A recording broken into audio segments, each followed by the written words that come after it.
Welcome to Big Brother on the Couch. It's the show that peels back the layers of our housemates' minds as though they were giant onions and gives you the eye-watering results. So it's been another week of emotional turmoil in the Big Brother house. We've had halfway housemates gain housemate status and then lose it again. We've had housemates lose housemate status and then regain it again, plus housemates who stayed housemates but thought they might not. All in all, some proper messing with minds, which is actually great for us because mind stuff is exactly what's on the menu tonight. Amy, Jonty and Cara Louise have finally become bona fide housemates, but do they have a game plan? Their body language reveals all. I have more than one side to me, as you're probably aware. It's stressful being a housemate, and humour is a wonderful release. We investigate the psychology of being funny. Funny ha-ha, not funny weird. Horse walks into a bar at the bar and says, "Why the long face?" He says, "I'm a horse." The housemates have been bonding for the past 10 weeks, so how will three newbies affect the group dynamics? Full-blown analysis coming up. I'm very curious to see what happens next. And for tonight's experiment, we asked the housemates to pretend to be other housemates, all in the name of science. The results of that science later. Hello, my name's Amy. I'm a glamour model. Did I not tell you I'm a glamour model? OK, Amy, Cara Louise and Jonty are the new kids on the block, but their initial arrival was not entirely well received.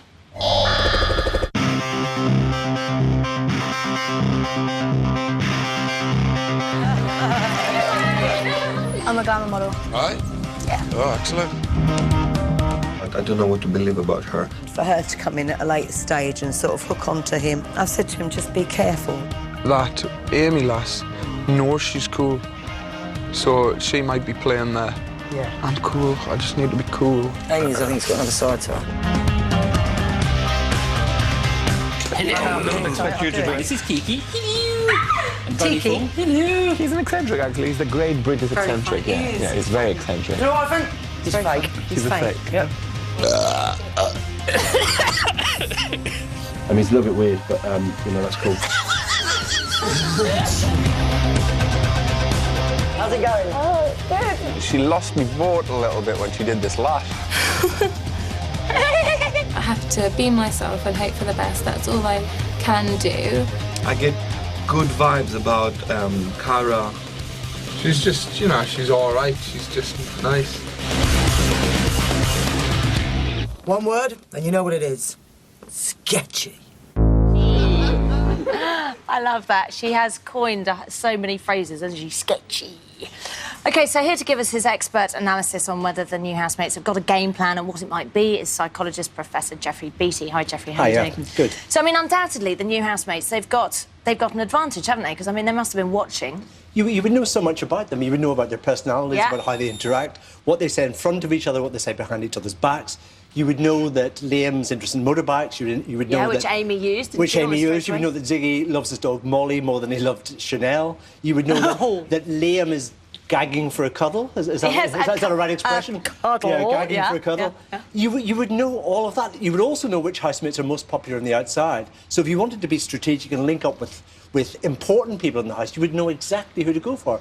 They say knowledge is power, and you can see how people could use power here very easily. So a game plan could easily be formulated before you went in. So we wanted to know if they had a game plan. We called them to the diary room so you could analyse their body language. And let's kick off with Amy. Amy, Yeah. did you have a game plan figured out before you entered the house? No, not at all. No, my whole plan or thoughts on the house has just been have fun. I suppose. So what's she telling me? She's not really telling me anything there. What's she telling you? Because you can see things that I can't see. She's telling me an awful lot, actually. I think there are three things there which are telling me something really significant. The first is her kind of exaggerated, hyper-ritualised expression when she answers the question. What she's doing is she's taking the kind of spontaneous look of disgust and exaggerating it consciously. And we do that when we're trying to cover turning up. a nose If at you it. said to me, Davina, you know, Jeffrey, do you find me attractive? And I didn't want you to kind of work out if I did. I might exaggerate a response. I'd say, no, Davina. It would be like this exaggerated response.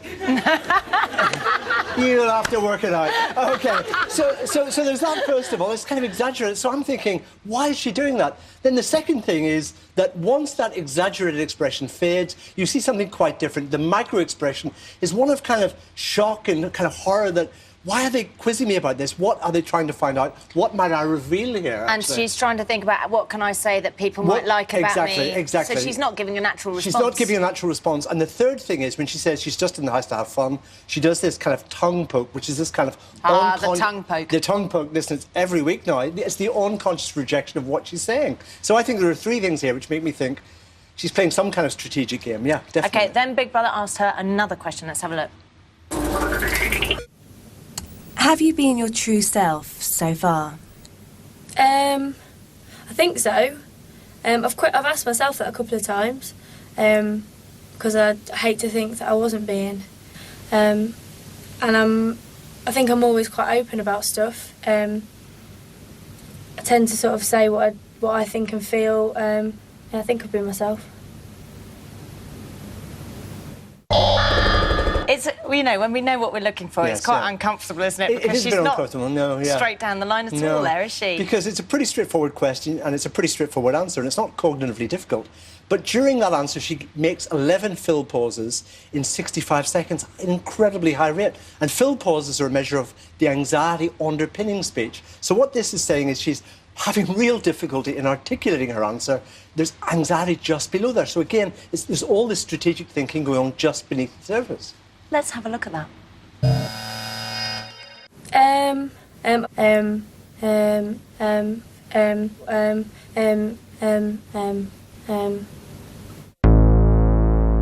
It's agony, isn't it? And there is also two lip licks, again, a sign of anxiety, a sign of negative emotion. So it's a straightforward question. Is she showing her true self? Here are the lip licks. Yeah, yeah. Lots of negative emotion just kept in here. OK, so how is she going to put her game plan into action in the house? Well, I think she had a very simple game plan. She used her knowledge about Liam gagging for a cuddle. She targeted him specifically. But do you think she fancies him a bit? I think she fancies him a bit, but I think the signals she sends are more than just generalised flirting. Every time Liam talked to her in the garden, she sent out this very conscious hair flicking. Oh, so hair flicking is I fancy you? Well, it's an approach signal, and she made sure that Liam got the signal. What do you mean? Is that like saying, come to me, I Come fancy to me, and it was targeted directly Liam's way. Targeted directly Liam's way. And of course, he got the message. So I think there's a lot of it going on. A lot of it going Is that on. for me? Yeah.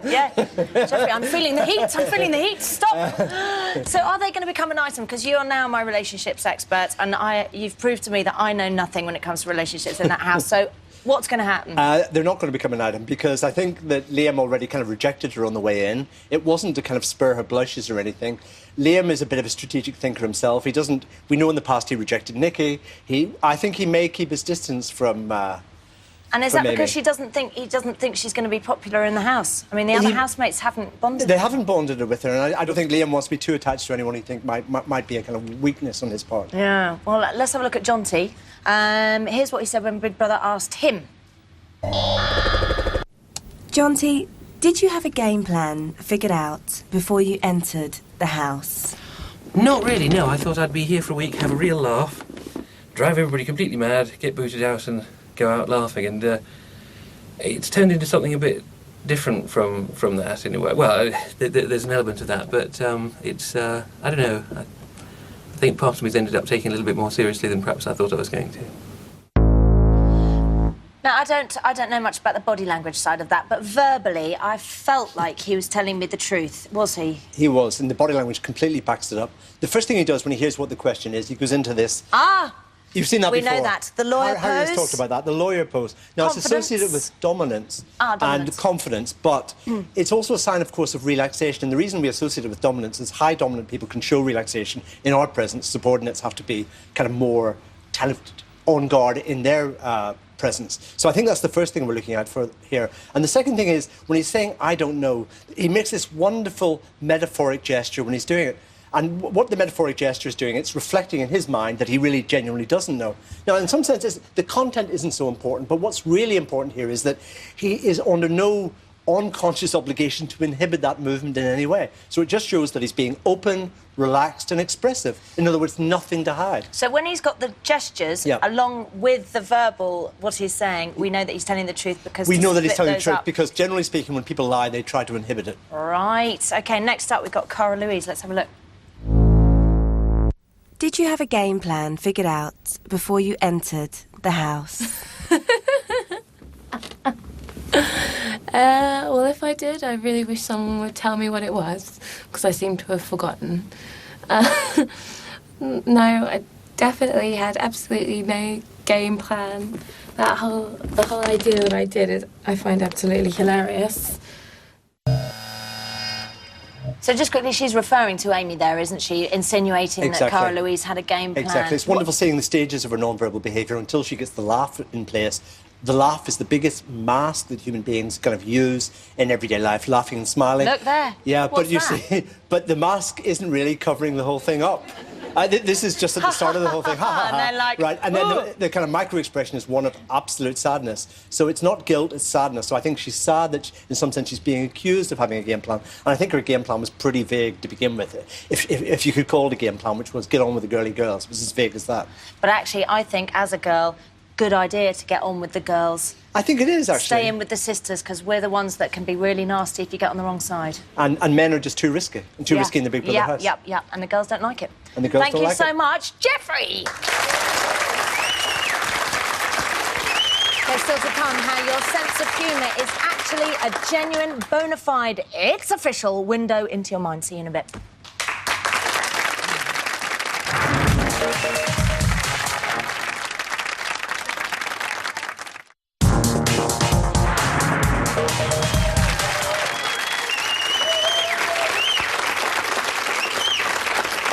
Welcome back to Big Brother on the Couch. It's a show all about mind stuff. And the next subject up for discussion is how laughter reveals so very, very much more about your personality than you would ever imagine. And I'm not joking.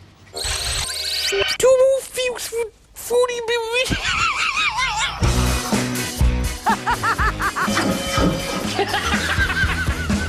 Horse walks into a bar, the barman says, "Why the long face?" He says, "I'm a horse." Big Brother's making us out for a bunch of yoghurt tops. Spanking? Yeah, that's very nice. Tracy! Johnson's farting. Let us Make him stop. I'm pissed off in the club if I got that. Oh, she's putting her foot over her head. I just want to have sex with her. I'm free! 2 women walk into a house. You think one of them would have seen it? That is one that you kind of stop and you think about it for a couple of seconds and then you go, I thought that was very funny.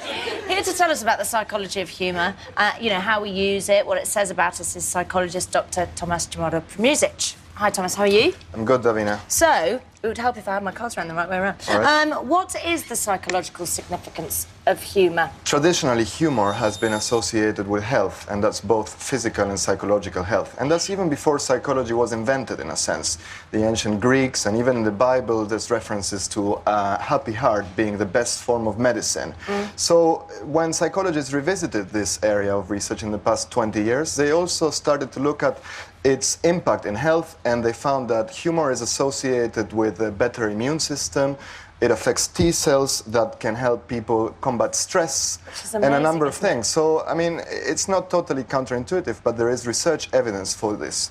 And what is humour in psychological terms? In psychological terms, it's a very broad concept. It's associated with a amusing or funny event, but also with people. So there's individual differences in sense of humor, as we all know. Some people are funnier than others.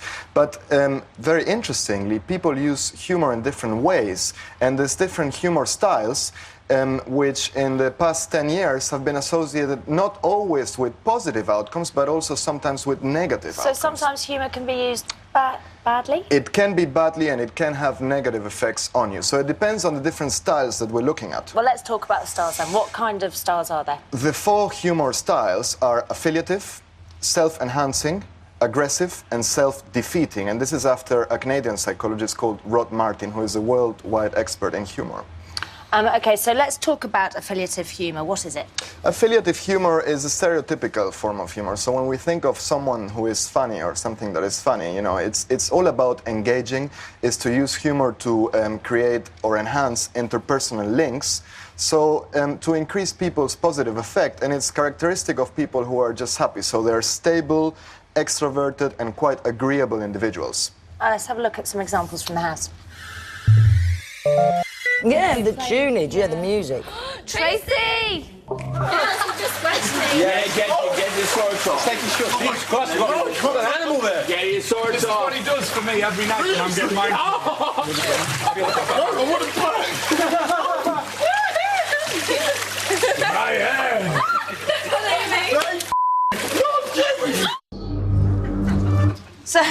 So Liam, you know, having a bit of a laugh with Tracy, that's quite good fun, isn't it? Joining everybody in. Yes, we've seen Liam and Brian. I mean, in both cases, you know, it's all about bringing people on, engaging. I mean, it looks That was quite... definitely engaging, having your pants taken off. I mean, Brian wasn't being funny there, the girls were. Yeah, they were, but he shows that he has very good sense of humour because he's participated. I would too if I had a body like that, if you know what I mean. Yes, so, you know, but still some people might not like it, and the difference is, you know, how you react to other people's joke. And he took it really well. Exactly, because it's about, you know, enhancing group cohesiveness. I mean, it was a difficult week, as you said, and here they're all together having a bit of a laugh, so that's a typical example of affiliative humour, and here Liam also engaging the group. So let's talk about self-enhancing humour. Self-enhancing humour, it's also associated with positive outcomes, but here, instead of the goal being enhancing interpersonal contact, instead of pleasing others, it's all about enhancing sort of the self. So it's an intrapsychical form of humour rather than interself. And what this means is, it sounds complicated, but it's very simple, because traditionally the psychoanalytical definition of humor was of humor as a defense or coping mechanism. Oh, okay. So it's to have the ability, exactly, in difficult times, to see the funny side of life and then, you know, feel better about things. Let's see some examples. Brian's crotch, look at Brian's crotch. I'd be pissed off in a club if I got that. Yeah. This last week, quite like 4 times. It's true. No more, man. It's true, though. You're saying it. Embarrassing. Oh, yeah. I'm joking. It is, though. It is. Think about it. I'm thinking to myself, I'm going to get out of it. I'm going to go around my mate's house. And my mate's dad's going to go to me, Brian. Yeah, exactly. Seriously. Yeah. Like, what was happening there? Hold something back. I can never cane anyone ever again. Yeah. Never. Me and you at the same time. I'm free! Oh my God! No wonder you will come out of his box. Well, we saw Ziggy a couple of times there. And Ziggy a couple of times, because, I mean, Ziggy is quite neurotic, and he's quite clever as well. We know this from the psychometric tests that they did when they entered the house. And actually, self-enhancing humor is characteristic of people who are a little bit insecure and neurotic and who worry. And I mean, quite rightly so, because he's using this as a coping mechanism. So in the first case, he says, I'd be pissed off if I got that in a club, you know, meaning it could be worse. He could be in a club, and he could have actually paid for that. It's not a very nice comment towards Shanessa, no. But the idea is to see the funny side of things. And when they're discussing in the pool with Brian, you know, remember I cried, it has been, it's the ability to have the ability to look back at difficult times and say, actually, you know, it's a bit of a laugh. It's not as serious as it used to look back then. It's a very useful strategy to see the bright side of the present, basically, and look towards a brighter future. Well, let's look at it sounds odd to me, aggressive humour. Let's have a look. Well, you talk me through it first, sorry. Well, yeah, aggressive humour, it's very interesting because it's about enhancing the self, but at the expense of others. So it's taking the mickey, basically, out of people. Basically, yes, and it can be worse than that. In essence, this form of humour, this humour style is about bringing other people down in order to feel better yourself. So it can impact badly not just in others, but also in yourself if it fails. Let's have a look. And then what happens if I'm just like, no, see it, you know, I'm not interested, sorry, your chin's a little bit spotty. Yeah. Then she might, no, I don't mean to say these things. Tell you one thing you wouldn't do. Piss on Amy if she's on fire. Cara, she lost me vote a little bit when she did this laugh. She stood up next to us and went, and she fell into the sketchy box. Like, I was like, how did that happen? I don't like that. Well, it's not very nice. It's not very nice. It's quite nice cruel. light. I mean, you know, we've seen first Liam, who we had seen in using affiliate sense of humor, but here also being aggressive. And this clip is very interesting because... Yeah, well, 2 minutes later, he's kissing her. Exactly, but what is the point of his comment about, you know, Amy's spotted chin? First of all, he's trying to seek Siggy's approval, who's saying, don't, you know, get involved with her, I can tell you from our experience. And he's saying, well, actually, I don't really like her, so he finds something negative about her to say, so that, you know, Siggy knows he's not really interested in anything else but sex. And then exactly, and then also, more interestingly perhaps, he's perhaps trying to find a negative thing in Amy in case it doesn't work. So then, you know, if he'd be like, well, I wasn't interested anyway. Exactly. So it's a win-win. Awful. It's a win-win situation. And then obviously Tracy in the garden. That's Tracy really in the garden. nice I mean, not a very Don't nice. Even repeat it. Yeah, I don't think we should repeat it. I mean, it's a very you know, aggressive comment. But what is the point here? Also, you know, it's bringing other people down, a new housemate down, to sort of feel superior, or basically to reassure herself that she has a higher status. Be in as well. To be in and feel that she really belongs to the real house. OK, let's talk about self-defeating humour. Self-defeating humour is the opposite from aggressive, because here what you're doing is to bring yourself down to make others feel better. That's a nice thing to do, isn't it? It's a very altruistic form of humour, and it's characteristic in agreeable individuals who also tend to be a little bit insecure in some cases. Now, it can be successful in some circumstances, in others not. So we'll have a look at 2 different examples. Oh, thanks. Yeah. I look like I've been attacked by a lawnmower right now. I just look so stupid right now. I look like a yoghurt. I look like a yoghurt top right now. I look like a genuine yoghurt top right now. Who are you taking into the main house with you? There's Kiki. Hello, I'd like to go to the main house if you may. And Bunny Form. Oh, hello, yes, I'd be quite interested in going if I might, thank you very much. And Munkety Tunkety. Whoa, and I'd absolutely hate to go, but he's going to make me go anyway, this big fat idiot here. Wouldn't. You see, that's not really funny. I mean, he's trying to be funny. It's a bit odd. In both cases, though, the characteristics is, you know, that they are basically self-defeating because they are bringing themselves down. Brian, clearly frustrated with the situation, I mean, he confronts Big Brother on several occasions. He is saying, I am a yogurt top. I mean, what else do you want to make of me? I mean, how much worse can this get? He does this all the time. He does this all the time. This is his type of humour. It's his type of humour, but in a sense, he's sacrificing himself and his image to entertain the audience and other housemates. He does it with other housemates as well. So it's quite an effective form of self-defeating. It's working for Brian. It's working for Brian. Now, for Jonty, and I know some people were laughing when we showed the clip, it's a more... kind of laughing at him, really. Well, but maybe that's... because he's putting himself down. I don't Exactly, that's the effect. When self-defeating humour is successful, it encourages people to laugh at you. Now, it's very interesting that his own Monkey the Tunkety, or whatever he's called, insults him. So he's using one of his puppets to insult himself. We can't find a better example, Davina, of self-defeating humour. Whether it's funny or not, you know, let people decide. He must be fascinating for you psychologists. I think we'll need quite a few psychologists to analyse the richness of this kind of humour. But yeah, it's quite funny, or in a funny, peculiar maybe way. Thank you very much, Thomas. Thank you. Still to come, tonight's experiment where the housemates switched identities for a bit. See you in a sec.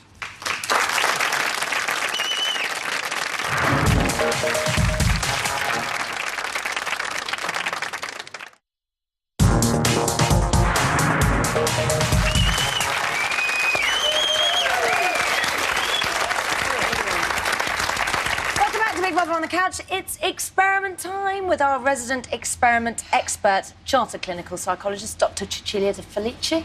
How are you doing? I'm great, thank you. So tell me, this week's experiment, what was it about? What do we want to find out? Well, we want to find out what the new housemates really think of the old housemates and vice versa. We know that the new housemates have been watching the old housemates, don't we? Yes, so yes, we're really obviously. So we're really trying to get inside their minds. So what we've asked them to do is role-play each other. Recent research suggests that if you give people extra mental loading, extra things to do, they're much less likely to lie convincingly. So we've asked them to role-play in the hope that we're going to see a little bit more than the nicey-nicey stuff that we've been seeing. OK, so we've chosen a few key housemates to look at. That's right. And the first we've chosen is Amy. So let's have a look. Hello, Amanda. Hello. Amanda, who are you closest to in the house? Well, I mean, obviously I'm closest to Sam because she's like my twin, duh. But no, like I get on really well with everyone. Like I love everybody. Everything's so cool. We just have so much fun together, the whole group. Amanda, what do you like about Amy? Well, she's got like loads of clothes and stuff, so we can all like try on, and her shoes are the same size as us, so we can share and stuff, which is really cool. And like we can all just be girly and like do each other's hair together and stuff. Amanda, what do you dislike about Amy? Well, I don't really know. I mean, I don't think I dislike anything. Like, we just have fun all the time. Amanda, is there anything else you would like to speak to Big Brother about? No, I don't think so. But like, although we've got to use those toilet rolls with our faces on, and like Amy and Jonty haven't got any. So like, what are we gonna do? Do you know? First off, I need to point out that in this experiment, they chose who they wanted to play. That's right. So Amanda's quite an interesting choice for Amy, isn't she? Well, she is, isn't she? Because she is a real rival, for Liam's affections. So it's very interesting that she has chosen Amanda, and it looks on the surface quite positive. You know, it looks almost as though she's rehearsed, as like she's practiced I felt like it looked to me like she'd been doing it on the outside with her friends, like Amanda was the best impression she did of the people in the house. Yeah, and I think you're spot on. It does feel very rehearsed. But there's something about it that is a little bit mocking. It's a little bit condescending. It's like she dumbs her down. And I think this...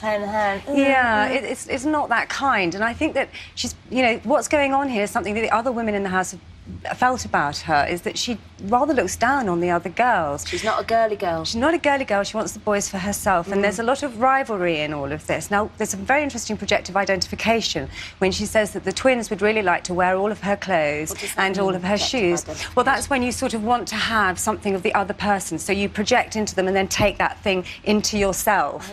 So by saying that the twins would want to have her clothes and her shoes and her stuff, she's really talking about wanting to be like the twins and you know, having all of that sort of revered status that the twins have. The twins are adored by everybody in the house, and I think Amy would really like to be adored in that way herself. And they have a kind of innocence that's sort of untouchable, don't they? Which is not like Amy, is it? No, but she's been revealing stuff about herself to Liam. I keep looking, Amy, don't say it. And she says something really interesting at the end, which is about the lavatory paper. Now, yes, because they say, does Amanda want to say anything else to Big Brother? She could have just stopped at no. Yeah, exactly. She? Then she's like, loo roll. Yeah, she wants loo roll. Now, this is really interesting because, first of all, it's telling us that she wants to have the same status as the other members of the house. Yes. So her ego is demanding that she gets treated exactly the same as everybody else. She doesn't want there to be any separation for her. She wants to be seen as exactly the same as the other housemates and have everything that they have.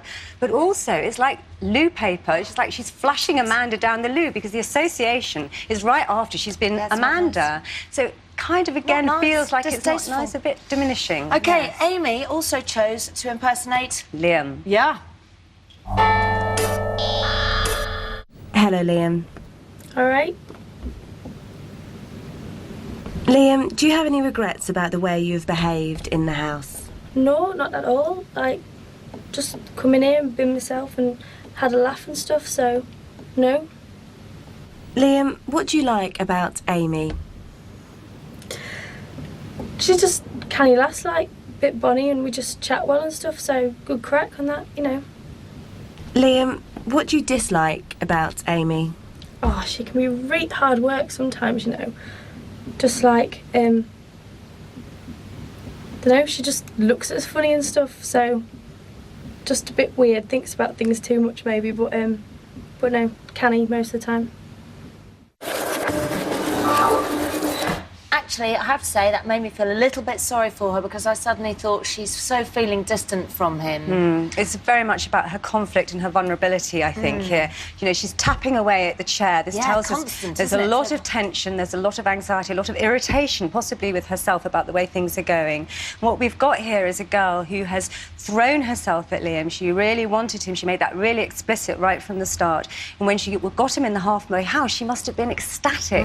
But when they go into the main house together, together. He's not saying, come on in as my girlfriend. He's saying, sorry, love, you've got to stay in the background a little I bit. thought initially that might be a nice thing that he was doing, but now he hasn't got back with her. I'm realising it's just a sort of brush-off. I think Liam needs to see what other people think about Amy before he would come out with something going on between them. And I think we're going to see more evidence over the next week that he is trying to distance himself from her. We know what he did with Nikki. He got very close to Nikki straight off, didn't he? But when he saw that she was perceived as being a bad person in the house, he backed right off. And so he needs to have validation from the others before he'd come out with that. She's feeling really distressed here. When she's saying she about needs to find a mate. Well, without his protection, I think she could be up for eviction. I really do, because the other women are very anti her already, and she's feeling quite paranoid about her position in the house. Well, yeah.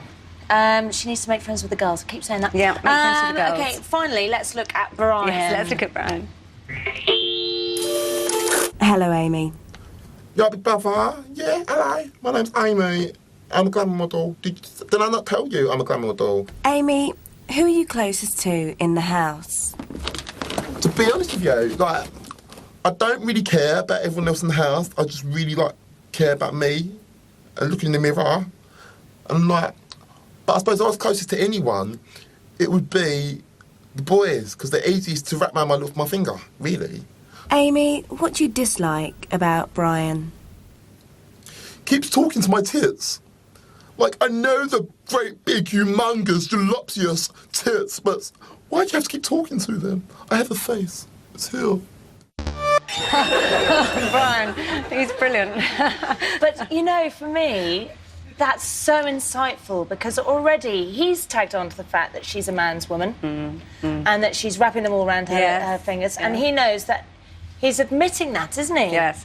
Brian is amazing. He's like the emotional barometer of the house. And if Brian is thinking this about Amy, then you can bet your bottom dollar that other people are as well. Yeah. He's very accurate. He's spot on. He's spotted in Amy that she's very vulnerable. It all has to be about her, because this is a defence, you know, for her vulnerability. Looking in the mirror, having, you know, being great, pointing to all her assets, and also that he can't take his eyes off these assets as well. And he's very self-aware that he's easily manipulated too. But I think what he's saying here is, they're not sure that they can trust her. You know, he's saying that she's very egotistical. It's all about her. Somewhere hanging in their minds is going to be the idea that she betrayed all the other halfway housemates. And if she did ruthlessly, it to them, could she do it to them? Can they trust her? And I think he's saying here, doesn't think he can trust her. And I think he's also saying, back off, Liam's ours. He's our friend. He's not your friend yet. And if they're thinking, you know, if we're seeing that on the outside, thinking, hang on a bit, do we really want to see Amy with Liam? I'm not sure that we do. Imagine how intense that feeling must be in the house. They're going to be very protective about Liam, and I'm not sure that Amy is going to come off well in all of this. I feel a little bit sorry for Amy. She might have shot her bolt. I feel a bit sorry for her. She might have, peaked too soon. OK, thank you very much, Cecilia.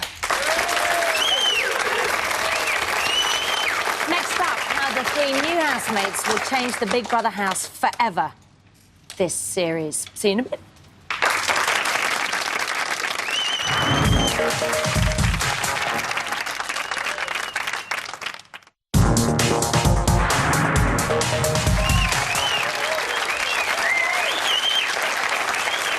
Welcome back to Big Brother on the Couch. Now, last Friday, 5 halfway housemates entered the halfway house, and on Monday, 2 of them became housemates and 1 housemate became a halfwayer. On Tuesday, another halfway housemate became a housemate and then swapped with an original housemate, and on Wednesday, 4 more swapped, and on Friday, 2 of them were evicted. Well, if you think that's confusing, imagine what it must have been like to be one of them. I don't feel like a housemate anymore. I made a stay for a little while. I'm going to ask for Liam to come into the halfway house. What? She thought that 1 or 2 people might come over from that side, and then that would be it. You are no longer Big Brother housemates. There's too much to handle. I wish there were 4 really horrible people, and then we could have said, oh, well, this is easy, it's A, B, C, and D. How she could say that? I'm back. Miss you, miss you! The house has become a lot lonelier place. I'm back. I didn't appreciate this place. I'm very curious to see what happens next. Aren't we all? Aren't we all? Anyway, joining me now to discuss the psychological effects of all those comings and goings are chartered psychologist Dr. Jella Richards and columnist for The Independent, Johan Hari. Hi, guys. How are you? OK, so let's kick off with you, Jella. What's the psychological impact of all these new housemates going in so late in the game? I mean, we've only got 4 or 5 weeks to go. But it's quite disruptive for the present housemates, the kind of established housemates, because it really affects their cohesiveness, it disrupts it. Also, the kind of equilibrium, the balance, it's unbalanced now, basically. And that really introduces a feeling of uncertainty. Disease as well, yes, isn't it? exactly. So it's like uncomfortableness. doesn't make them feel very stable, kind of affects their stability as well. So they become alert, hyper alert, they become more vigilant, they go more into survival mode and guessing mode, anticipating, because they're not sure what to expect. Yeah, and how the others are playing it. Are they playing games? And also they think that the others have got inside information, don't they? Yeah. So they're going to be a bit more paranoid about that. Definitely. And are they using it? I mean, Carol's been amazing, hasn't she? Carol is slowly morphing into Miss Marple. Have you noticed that? Yes! She figures out everything. It's amazing. Yes. She needs her own little theme tune, doesn't exactly. she? She's sort of like, you know... How did it go? Da-da-da-da-da-da-da. I know that's Murder, She Wrote, isn't it? Sorry. Well, anyway. Love that one as well. Yeah, exactly. So, Johan, you know, we saw Ziggy heroically falling on his sword and going into the halfway house. But, you know, he'd become quite unpopular with the public because of the way he treated Chanel. Is this going to sway the public's opinion? We know that Ziggy is by far the housemate who's most conscious of how he's being viewed in the outside world. He talks about it a lot of the time. Yeah. He hypothesises about it all the time. Oh, this will be viewed that way, this will be viewed the other way. Actually, interestingly, he often that takes the form of worrying what his parents will think about how he's behaving. Yeah, he really... Interesting kind of projection.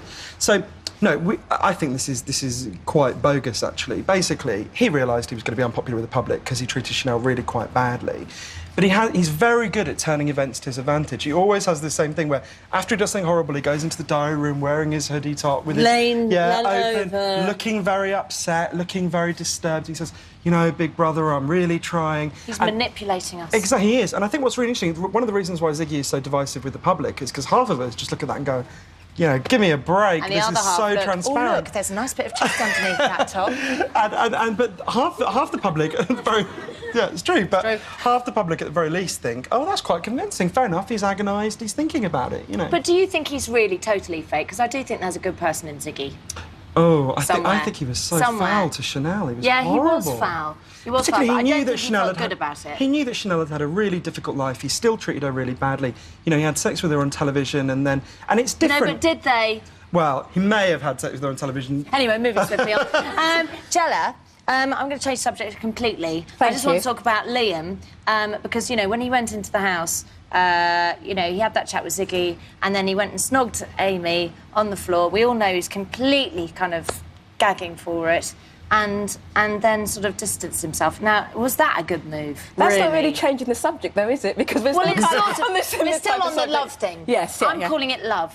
Love. Well, I think if you look at it in short term, as you said, I mean, he was feeling quite sexually frustrated, and so he found a way to have a cuddle with Amy to help him release that. So biologically, it kind of helped him release some kind of tension, and also psychologically, it, you know, validated his kind of self-esteem and confirmed that, you know, that he was an attractive bloke. But so it might have made him feel better, but what about other people's opinion of him? I mean, they don't know in there, but we know. Yeah, and I think that's really true, and we see that when he decides to say, let's cool it, because really what's happened is that he is thinking about how he is perceived. It affects his cognitive dissonance, because he holds really two conflicting beliefs about himself, and he has to find a way really to resolve them. He has this belief about himself, Liam, being a really nice type of guy and everything, and that's a kind of positive aspect. Then he's got that negative one about, well, I just kind of like, you know, went with somebody that, you know, for one particular reason I didn't really enjoy it. Which isn't the Liam we've come to know and love. That's why he's out of character. Well, that's why he has to find a way to actually resolve it. And the way that he tries to resolve that kind of, that conflict, that kind of inner turmoil, if you want to call it, is he actually just says, I think we should cool it. That's his kind of way of doing it. I think that's double-edged for Liam, because on the one hand, particularly female viewers remember men who've done that to them, and it's like, oh, that's not very nice. Yes, but on the other hand, he's got to distance himself from Amy. Amy is the closest thing you can get to a dead housemate walking. You know, that nomination process was an act of suicide for her. Yes, you know? She did all the things we know in Big Brother people hate. coldness, contempt. You know, she just waved the other housemates aside, you know, oh, they've got nothing to contribute. You know, these people she'd gone in with, she should have had a bonding experience with, so she looked cold and treacherous, just disaster. So, She's in a way, absurd kind of to be Big Brother nominated. suicide, is that what Exactly. kind of Well, thing let's you have a don't look. do? Yeah. Let's have a look at Amy committing harikiri. My first choice is going to be David. Right, gotcha. Yeah, there's a little bit of an overconfidence sort of. Also, I'm definitely. If I had my way, I'd have the new people out. They've got nothing that says they should stay in there. That singles out one of your lot. One person. Pick a strong one. Who? Tracy's a That strong. would be She's my survived second. 3 evictions. Yeah, Fun. all agreed? Fun. Well, you know what you can see with that? Can I just say Just something? say something, Joanne. I want to hear what you've got to say. Well, I think, unfortunately, what the mistake that Amy made was that she didn't show any kind of empathy at all. No. Liam and Ziggy, they can kind of get away with it because they weren't actually considered to be part of the halfway housemates. Yeah. And she's supposed to be part of a team, you know, and then when she kind of explains her decision, it's really about how she, you know, about what was going on for her. Whereas Jonty, to be honest, Jonty was the person... Jonty was the first one. He kicked up with David, wasn't he? He was the first one, but Jonty kind of said about how, you know, he kind of showed empathy. He thought, you know, about how it was probably be quite difficult for the housemates, for halfway housemates, and that he kind of like understood them. Whereas Amy's more about how it was for her. And I think again they thought, well, you don't seem like you're part of us, and you just seem like you're only thinking about yourself. And okay, Jonty had to make that decision, but also I must say actually, I don't think Jonty is seen as kind of maybe as much a kind of a credible rivalry for, you know, to stay in the house. I don't think he's taken. No, this I think seriously. because of his teddies and everything, people are thinking, well, he's not a worry at all. But Amy, on the other hand, Well, she Liam- might be popular. I think that's true. Liam and Ziggy found a positive reason to nominate. They said, Tracy's tough, she'll survive, we know she'll get through it. Amy just so annihilating. There's nothing to keep them in. You know, that's really damning. But what's interesting about Amy as well is she's in an unusual position for a housemate who goes in late because we know that she's been able to watch all of it. Usually they're kind of hidden away, but these ones haven't been. And we know she's swatted up on it all. You know, she went and talked to Ziggy about dogs, to Liam motorbikes straight away.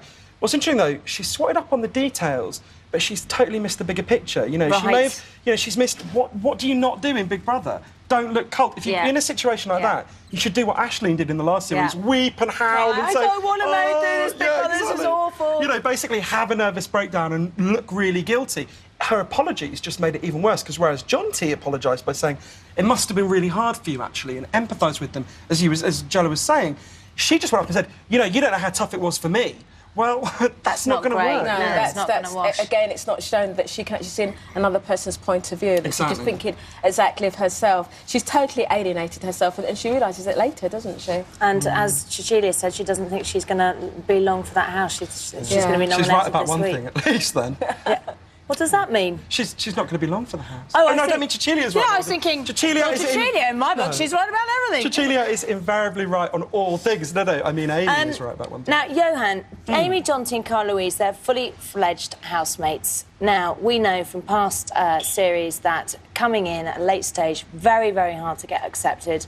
What can they do? Will they ever be accepted? Well, it's interesting. How should they play it? It's a credit to the former housemates. They've been accepted as much as they have. It's partly because Cara Louise and Jonty are very amiable, they're very keen to please. But basically, I think with the viewing public, it's almost impossible. I mean, you know better than anyone else. They get almost immediately voted out, new housemates. It takes such a long time for us to build affection for a Big Brother housemate, you know.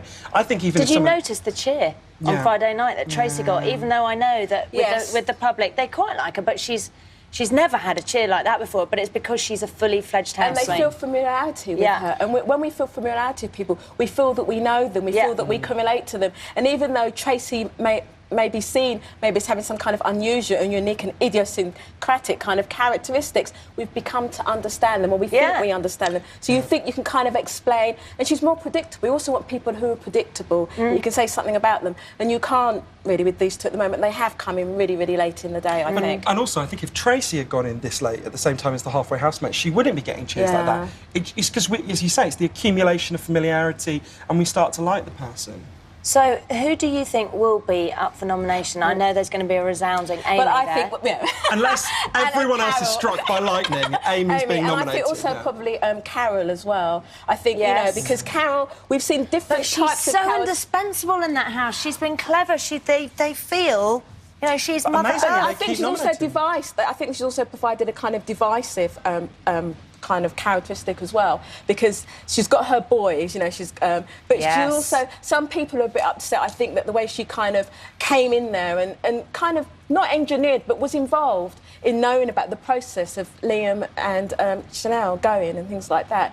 And, you know, again, there are certain things like some housemates like to have fun. She doesn't symbolise fun. She symbolises kind of routine and being very, very serious and getting things done. So Pragmatic. you think she might get nominated for that? Yeah. What about you? Yeah, I'm afraid I think at the moment they're not going to want to nominate anyone. Do you They not basically think like they'll nominate another new housemate? It's difficult. I think Cara Louise may well get nominated. She's quite bland. She's not got that much to give. Although I don't think the men will nominate her because they're desperate for any kind of new stimulation. I think. But she's quite light-hearted, though, isn't she? Neither of you think Jonty? No, Jonty's nice. Not at They this like stage. him. Not at this stage. I think maybe Jerry later. loves him because it's brain food. Exactly. Well, Jerry, I think his brain is going to burst very soon Yeah. in rage, and I Especially think other parts of him might burst quite soon now. David's gone as well, so. You guys, I better wrap it up there. Thanks so much, Jella and Johan.